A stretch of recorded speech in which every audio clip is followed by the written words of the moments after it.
Bismillahirrahmanirrahim. Assalamualaikum warahmatullahi wabarakatuh. Alhamdulillahi rabbil alamin.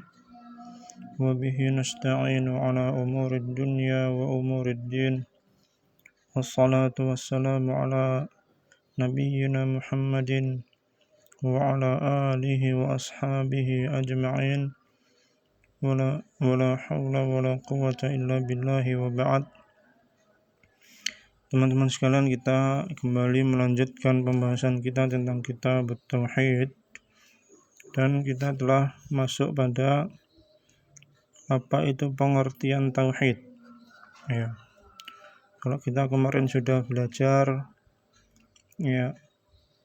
bahwasanya kita itu diciptakan oleh Allah Subhanahu wa taala untuk beribadah hanya kepada Allah. Kita diciptakan oleh Allah itu tujuannya adalah untuk mentauhidkan Allah Subhanahu wa taala. Ya.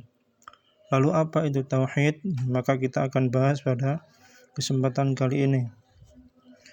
Di sini dikatakan i'lam anna tauhidal mutlaqa, ketahuilah bahwasanya tauhid itu adalah al-ilmu wal i'tiraf bitafarrudir rabbi, yaitu ilmu tentang keesaan Tuhan, yaitu ilmu tentang bahwasanya Allah Subhanahu wa taala itu tunggal, ya, tidak berbilang. Bahwasanya Allah itu satu, bukan dua dan bukan tiga dan bukan empat dan seterusnya. Akan tetapi Allah Subhanahu wa taala itu hanyalah esa, satu, ya. Bi sifatil kamal, yaitu Allah Subhanahu wa taala memiliki sifat-sifat yang sempurna. Wal iqraru bi tawahhudihi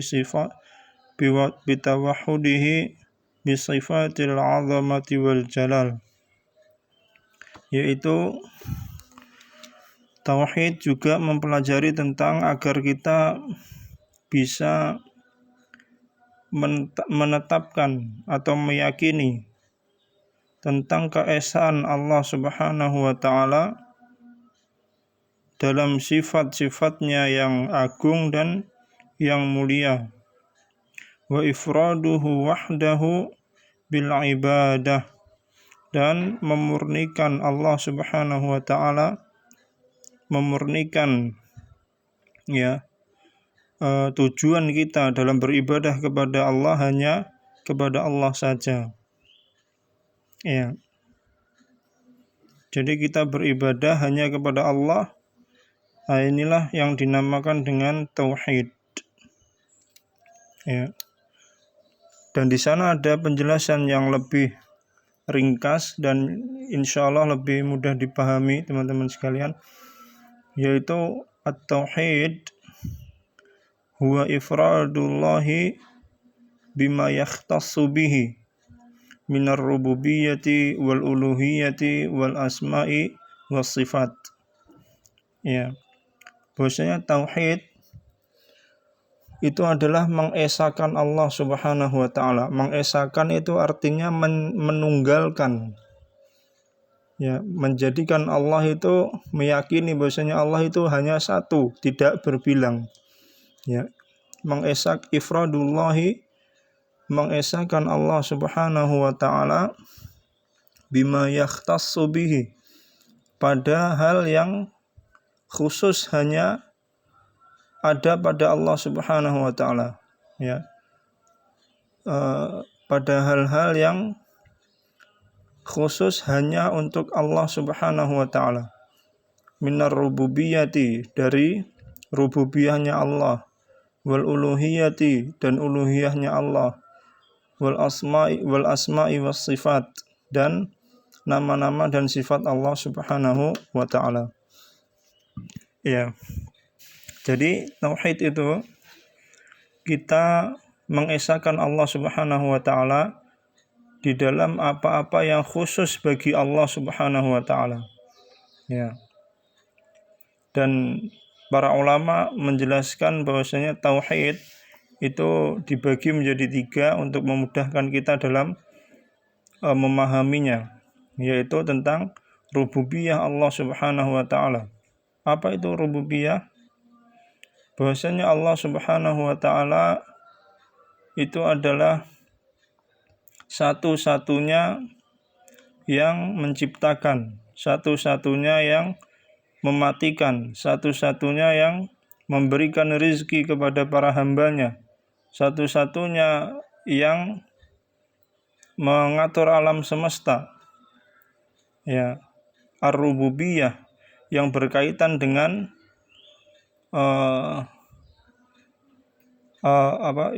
berkaitan tentang perbuatan-perbuatan Allah Subhanahu wa taala. Ya. Jadi Allah yang Maha Mencipta, Allah yang Maha Mematikan, Allah yang Maha Menghidupkan. Ya, Allah yang Maha mengatur alam semesta. Dan perbuatan-perbuatan Allah tersebut itu wajib kita yakini hanya untuk Allah Subhanahu wa taala. Tidak bisa dilakukan oleh yang lainnya. Ya, itu namanya kita mentauhidkan Allah Subhanahu wa taala dalam rububiyahnya Allah, dalam perbuatan-perbuatannya Allah. Jadi Allah Maha Mencipta, ya. Berarti tidak ada selain Allah yang mencipta. Nah, seperti itu. Allah Maha Menghidupkan, Allah Maha Mematikan. Berarti tidak ada yang bisa menghidupkan dan mematikan kecuali Allah Subhanahu wa taala. Nah, seperti itu. Contoh lagi, Allah Maha Mengatur alam semesta. Ya, berarti tidak ada satupun selain Allah Subhanahu wa taala yang mengatur alam semesta. Nah, seperti itu. Itu dalam rububiyahnya Allah Subhanahu wa taala. Kemudian dalam uluhiyahnya Allah. Uluhiyah itu berkaitan dengan perbuatan hamba, yaitu perbuatan hamba dalam beribadah kepada Allah. Jadi hamba itu wajib beribadah hanya kepada Allah. Ya, itu adalah berkaitan dengan uluhiyah. Jadi kita melakukan ibadah itu tidak boleh kita lakukan kecuali kita tujukan hanya kepada Allah Subhanahu wa taala. Ya. Seperti menaruh sesajen kepada penunggu suatu tempat, misalnya, ya, ada keyakinan bahwasanya suatu tempat itu ada penunggunya, ya. Kemudian kalau lewat situ harus taruh sesajen, ya, kepada sebagai penghormatan, sebagai penghormatan kepada sang penunggu tersebut, jin yang menunggu tempat itu. Nah, ini tidak boleh, ya, karena karena di dalam ketika seseorang itu memberikan sesajen, itu kan ada di dalam hati orang tersebut pengagungan kepada jin tersebut. Ya, ada pengagungan, ada rasa takut kepada jin tersebut, ya. Nah, ini tidak boleh karena rasa takut, ya, itu adalah ibadah kepada Allah Subhanahu wa taala. Sebagaimana Allah Subhanahu wa taala berfirman, "Wala takhafuhum wa khafuni in kuntum mu'minin." Ya. Dan janganlah kalian takut kepada selain Allah, dan takutlah hanya kepada Allah jika kalian orang-orang yang beriman. Ya. Jadi rasa takut itu, ya, kan orang yang menaruh sesajen itu takut kalau dirinya dicelakai oleh jin tersebut, kan gitu. Nah, ini tidak boleh, ya, sebab yang bisa memberikan mudarat kepada kita, yang bisa mencelakakan kita hanyalah Allah Subhanahu wa taala. kenapa kita takut kepada jin? Ya, seorang muslim itu mulia hidupnya, tidak takut kecuali hanya kepada Allah Subhanahu wa taala. Ya.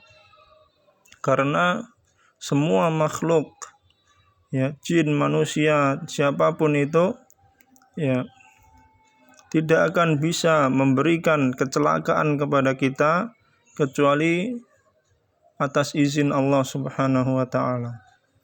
Dan semua makhluk tidak akan bisa memberikan kepada kita manfaat kecuali dengan izin Allah Subhanahu wa taala. Ya, kalau kita sudah tahu demikian, kita ngerti yang seperti itu, maka kita tidak akan takut kecuali hanya kepada Allah. Ya. Kenapa kita takut kepada jin lewat di suatu tempat harus taruh sesajen? Ya, kalau melewati kuburan misalnya harus klakson supaya untuk permisi gitu. Nah, ini kan ya penghinaan diri kita. Kita menghinakan diri kita kepada jin. Nah, ini tidak boleh. Ya, kita tidak boleh takut kecuali hanya kepada Allah Subhanahu wa taala. Nah, itu tadi terkait dengan uluhiyahnya Allah. Kemudian asma wa sifatnya Allah. Kita meyakini bahwasanya Allah itu punya nama dan punya sifat. Dan kita wajib untuk menetapkan nama-nama dan sifat-sifat Allah Subhanahu wa taala tersebut sesuai dengan keagungan Allah Subhanahu wa taala.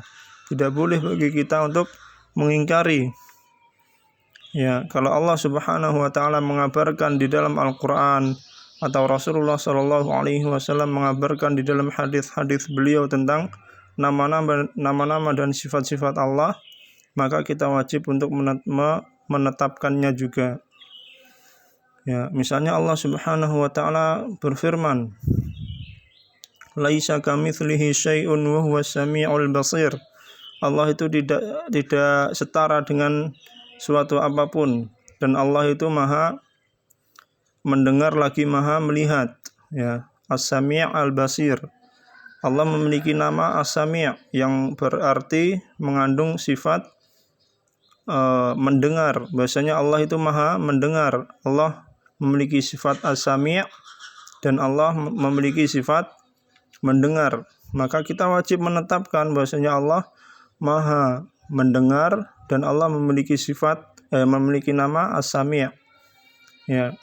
Tapi kita harus juga meyakini bahwasanya mendengarnya Allah itu tidak sama dengan mendengarnya makhluk. Ya, Allah Subhanahu wa taala memiliki sifat mendengar, dan pendengaran Allah Subhanahu wa taala itu sesuai keagungan Allah Subhanahu wa taala. Ya, tentu tidak sama dengan pendengaran kita, pendengaran makhluk. Nah, seperti itu. Ya. Kita cukupkan sampai di sini teman-teman sekalian. Ya. Karena durasi sudah 13 menit lebih. Insyaallah kita sambung pada kesempatan yang lainnya. Ya. Nah, gambarannya ya seperti itu tadi. Bahwasanya tauhid itu tadi pengertiannya sudah saya jelaskan tadi, ya. Dan pembagian tauhid itu terbagi menjadi 3. Rububiyah, uluhiyah, dan asma wa sifat. Dan saya sudah terangkan tadi sedikit tentang ketiga pembagian tersebut. Mungkin kalau